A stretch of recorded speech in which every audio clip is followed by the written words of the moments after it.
আল্লাহ তাআলা সর্বযুগের সব জাতির কাছে নবী রাসূল প্রেরণ করেছেন। আল্লাহ তাআলা ইরশাদ করেছেন, প্রতিটি জাতির জন্য পথ প্রদর্শনকারী রয়েছে।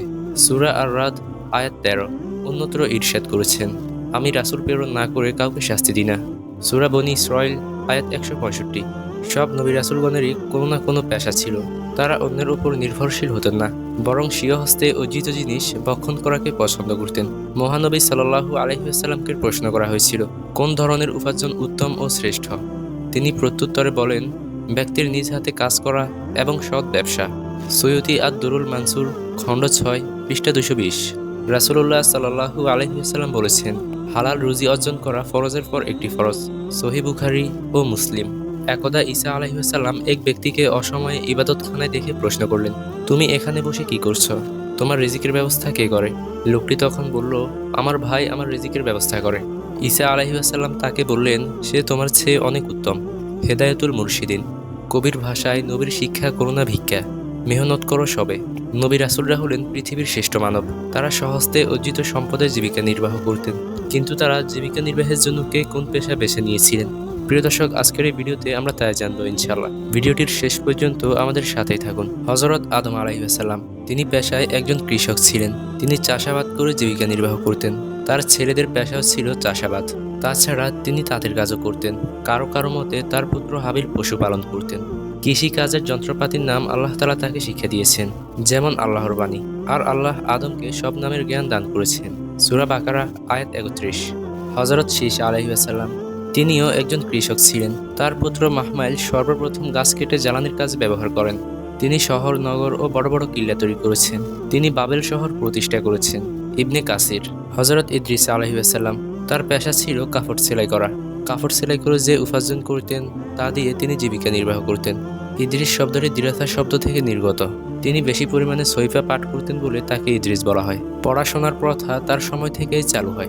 একদল পণ্ডিত মনে করেন, হিকমত ও জ্যোতির্বিদ্যার জন্ম ইদ্রিস আলাইহিস সালামের সময় হয়েছিল। নূহ আলাইহিস সালাম, তিনি ছিলেন একজন কাঠমিস্ত্রি। আল্লাহ তাআলা তাকে নৌকা তৈরির কলাকৌশল শিক্ষা দিয়েছিলেন এবং আল্লাহর নির্দেশে তিনি নৌকা তৈরি করেছিলেন। আল্লাহর বাণী, আর তুমি আমার তত্ত্বাবধানে ও আমার ওহী অনুযায়ী নৌকা নির্মাণ করো। সূরা হুদ আয়াত ৩৭। তিনি ৩০০ হাত দীর্ঘ, ৫০ হাত প্রস্থ, ৩০ হাত উচ্চতা সম্পন্ন একটি বিশাল নৌকা তৈরি করেন। হুদ আলাইহিস সালামের জীবনী পড়ে জানা যায় যে তার পেশা ছিল ব্যবসা ও পশুপালন। ব্যবসা ও পশুপালন করে তিনি জীবিকা নির্বাহ করতেন। সালেহ আলাইহিস সালামের পেশাও ছিল ব্যবসা ও পশুপালন। লূত আলাইহিস সালামের সম্প্রদায়ের লোকেরা চাষাবাদের সঙ্গে জড়িত ছিল। এতে প্রতীয়মান হয় যে তিনিও জীবিকা নির্বাহের ব্যবস্থা করতেন চাষাবাদের মাধ্যমে। হযরত ইব্রাহিম আলাইহিস সালাম, তার জীবনী পাঠান্তে জানা যায় তিনি জীবিকা নির্বাহের জন্য কখনো ব্যবসা, আবার কখনো পশুপালন করতেন। হযরত ইসমাইল আলাইহিস সালাম পশু শিকার করতেন। তিনি ও তার পিতা উভয় ছিলেন রাজমিস্ত্রি। পিতা পুত্র মিলে আল্লাহর ঘর তৈরি করেছিলেন। ইয়াকুব আলাইহিস সালামের পেশা ছিল ব্যবসা, কৃষিকাজ ও পশুপালন। হযরত ইউসুফ আলাইহিস সালাম, তিনি রাষ্ট্রীয় দায়িত্ব পালন করতেন। তিনি বেতন হিসেবে রাষ্ট্রীয় অর্থ গ্রহণ করতেন। ইরশাদ হয়েছে, হে আমার রব, আপনি আমাকে রাষ্ট্র ক্ষমতা দান করেছেন। সূরা ইউসুফ আয়াত ১০১। হযরত শোয়াইব আলাইহিস সালাম, তার পেশা ছিল পশুপালন ও দুধ বিক্রি। পশুপালন ও দুধ বিক্রি করে তিনি জীবিকা নির্বাহ করতেন। তার কন্যারা চরণভূমিতে পশু চড়াতেন। হযরত দাউদ আলাইহিস সালাম, তিনি ছিলেন একজন রাজা ও নবী। সহিহ বুখারীর ব্যবসায়ী অধ্যায়ে রয়েছে যে দাউদ আলাইহিস সালাম নিজ হাতে উপার্জন করে খেতেন। তিনি আল্লাহর কাছে প্রার্থনা করেছেন যে, হে আল্লাহ, এমন একটি উপায় আমার জন্য বের করে দিন যেন আমি নিজ হাতে উপার্জন করতে পারি। অতঃপর তার দোয়া কবুল করা হয়। আল্লাহ তাআলা তাকে লোহা দ্বারা বোম ও অস্ত্রশস্ত্র তৈরি করার কলাকৌশল শিক্ষা দেন। তিনি শক্ত ও কঠিন লোহা স্পর্শ করলে তা নরম হয়ে যেত। যুদ্ধাস্ত্র, লৌহ, বোম ও দেহবস্ত্র প্রস্তুত করা ছিল তার পেশা। এগুলো বিক্রি করে তিনি জীবিকা নির্বাহ করতেন। সুলাইমান আলাইহিস সালাম, তিনি ছিলেন সমগ্র পৃথিবীর শাসক ও নবী। তিনি তার পিতার থেকে অঢেল ধন সম্পদের মালিক হয়েছিলেন। তিনি নিজেও অঢেল ধন সম্পদের মালিক ছিলেন। ভিন্ন পেশা গ্রহণ করার চেয়ে নিজ সম্পদ রক্ষা ও তদারকি করা ছিল তার প্রধান দায়িত্ব। মানব, দানব, পশু পাখি, বাতাস ইত্যাদির ওপর তার কর্তৃত্ব ছিল। তার সাথে ঈসা ইবনে বরখিয়া চোখের পলক ফেলার আগে বিলকিসের সিংহাসন সুলাইমান আলাইহিস সালামের সামনে এনে হাজির করেন। মুসা আলাইহিস সালাম, মুসা আলাইহিস সালাম ছিলেন একজন রাখাল। তিনি শ্বশুরালয়ের ময়দানে পশু চড়াতেন। সিনাই পর্বতের পাদদেশে বিরাট চরণভূমির ময়দানের অন্তর্ভুক্ত ছিল।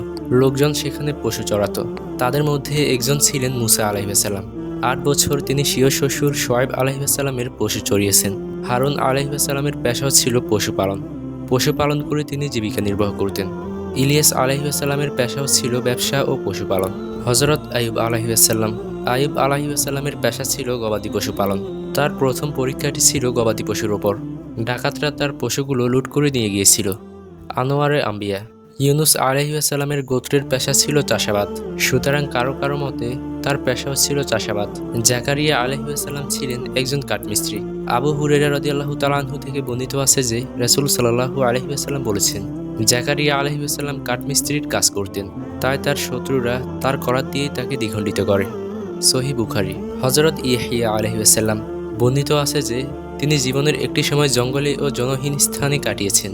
আহার হিসাবে তিনি বৃক্ষের লতাপাতা ভক্ষণ করতেন। আনোয়ারে আম্বিয়া হযরত জুলকিফল আলাইহিসসালাম তার পেশা ছিল পশুপালন। ঈসা আলাইহিসসালাম ও মরিয়ম আলাইহিসসালামের আবাসস্থল প্রসঙ্গে আল্লাহ তাআলা ইরশাদ করেন, আমি তাদের উভয়কে এক উচ্চ ভূমি প্রদান করেছিলাম যা সুজলা ও বাসযোগ্য ছিল। সূরা আল মুমিনুন আয়াত 50। এই উচ্চ ভূমি হলো ফিলিস্তিন। তিনি ফিলিস্তিনে উৎপন্ন ফলমূল খেয়ে বড় হয়েছেন। তিনি ঘুরে ঘুরে অলিতে গলিতে দিনের দাওয়াতি কাজ করতেন। যেখানে রাত হতো সেখানে খেয়ে না খেয়ে নিদ্রা যেতেন। তার নির্দিষ্ট কোনো পেশা ছিল না। আমাদের বিশ্বনবী হযরত মুহাম্মদ সাল্লাল্লাহু আলাইহি ওয়াসাল্লাম তিনি পেশায় ছিলেন একজন সফল ও সৎ ব্যবসায়ী। তিনি ইরশাদ করেছেন, সৎ ও আমানতদার ব্যবসায়ীদের হাসর হবে নবী, সিদ্দিক ও শহীদদের সঙ্গে।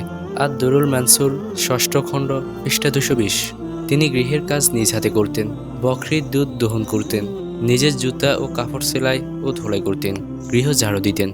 মসজিদে নববী নির্মাণকালে শ্রমিকদের মতো কাজ করেছেন। খন্দকের যুদ্ধে মাটি কেটেছেন। বাজার থেকে প্রয়োজনীয় দ্রব্য ক্রয় করতেন। তিনি ইরশাদ করেন, বর্ষার ছায়া নিচে আমার রিজিক নির্ধারণ করা হয়েছে, তথা গনিমতের মাল হলো আমার রিজিক। কুরতুবী ১৩তম খণ্ড পৃষ্ঠা ১২। প্রিয় দর্শক, আপনাদের উদ্দেশ্যে একটা কথা বলে রাখি, কোনো ধন সম্পদের প্রতি নবী রাসূলদের কোনো আকর্ষণ ছিল না।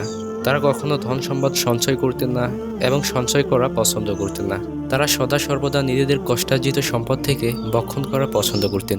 মানুষদের থেকে কখনো তারা নজর নেওয়াজ এমনকি বেতনও গ্রহণ করতেন না। সব নবী রাসূলগণই ছাগল চড়াতেন। রাসূল সাল্লাল্লাহু আলাইহি ওয়াসাল্লাম বলেছেন, এমন কোনো নবী নেই যিনি ছাগল চড়াননি। জনৈক সাহাবী প্রশ্ন করেন, হে আল্লাহর রাসূল, আপনিও কি ছাগল চড়িয়েছেন? প্রত্যুত্তরে রাসূল সাল্লাল্লাহু আলাইহি ওয়াসাল্লাম বলেন, হ্যাঁ, আমিও মক্কায় অর্থের বিনিময়ে ছাগল চড়িয়েছি। বলা বাহুল্য যে মহানবী সাল্লাল্লাহু আলাইহি ওয়াসাল্লামের সাহাবীরা অনেকেই ব্যবসা করতেন। বিশেষ করে মুহাজিররা ছিলেন ব্যবসায়ী আর আনসাররা ছিলেন কৃষক।